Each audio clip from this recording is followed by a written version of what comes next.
Hello, good morning. Ito po si Ruth Capuno. Nagluluto po siya ng press lumpia.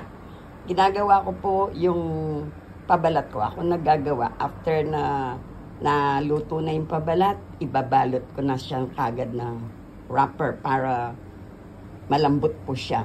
Ang ingredient po ng ng pabalat ko, 12 itlog, isang box na 16 ounces na cornstarch, at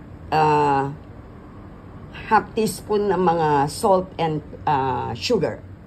Tapos, isang 1/4 na vegetable oil. And then po, pagkatapos ng, ayan na po yung wrapper. Pagkatapos po nun, ito naman yung vegetable niya.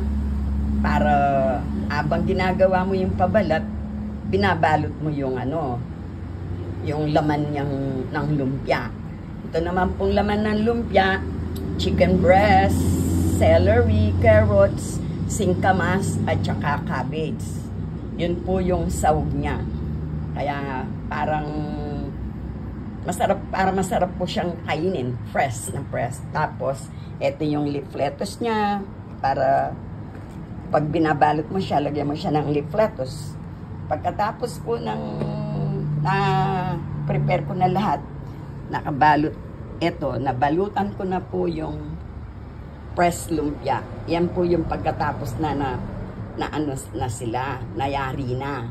Lalagyan ko na lang po sila ng topping sa taas ng peanut butter, peanut